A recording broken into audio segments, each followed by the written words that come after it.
DB Schenker jest liderem wśród dostawców usług logistycznych na świecie. Zajmujemy się logistyką lądową, morską, lotniczą. Nasze usługi poszerzamy również o logistykę kontraktową, jak i zarządzanie łańcuchem dostaw klientów. Świadczymy usługi klientów z różnych branż, od elektroniki po branżę budowlaną, spożywczą. Każde przesyłki, które są możliwe do transportu zbiorowego, realizujemy zarówno w kraju, jak i za granicą. Jest to czwarty w historii współpracy Panatonii i DB Schenker obiekt BPO. Pierwszy był w Nowej Wsi pod Wrocławiem, kolejny w Świdniku, w Rzeszowie i teraz ten w Toruniu. Terminal, w którym się aktualnie znajdujemy, jest 18.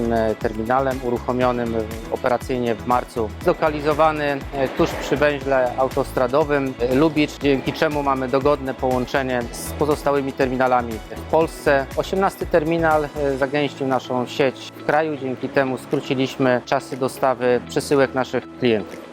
Jesteśmy w centrum naszej hali cross-dockowej. Obiekt ten ma 54 rampy.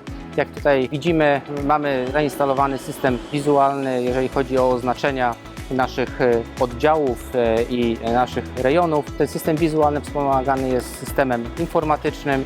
Podstawowa nasza działalność to w momencie, gdy przyjeżdżają nasze auta z towarami klientów, sortujemy je według tych oznaczeń na terminalu i w kolejnym etapie inne jednostki transportowe przewożą te przesyłki bądź to do innych terminali, bądź już docelowo do klientów. Z ciekawych rozwiązań mamy zewnętrzne doki, które w tej chwili nie zabierają powierzchni hali, są zabudowane na zewnątrz, wyposażone są w sygnalizację świetną, którą tutaj widzimy. Sygnalizacja zapobiega niebezpieczeństwu w postaci jakiegoś wypadku w momencie załadunku bądź rozładunku samochodów. Oddział toruński jest przystosowany do pracy w oparciu o technologię kontenerów wymiennych. Dzięki temu zwiększamy naszą elastyczność, a co za tym idzie, właśnie tą jakość i terminowość dostaw.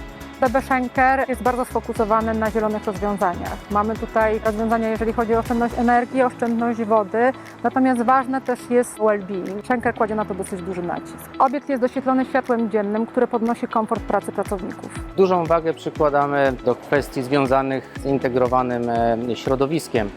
Do 2040 roku mamy ambitny cel, aby wszystkie nasze terminale i nasze funkcjonowanie w kraju było neutralne środowiskowo. Wykorzystujemy oświetlenie LEDowe, zautomatyzowane, które doświetla części, które są aktywne operacyjnie, a wygasza te, które nie są aktywne. Jednym z wymogów stawianych przez DB Schenker i ich specyfikacje było zapewnienie wysokiego standardu wykończenia biur. Biura posiadają przeszklone powierzchnie, wysokiej klasy wykładziny dywanowe i bardzo zróżnicowane sufity podwieszane, dopasowane do kolorystyki narzuconej przez firmę Schenker.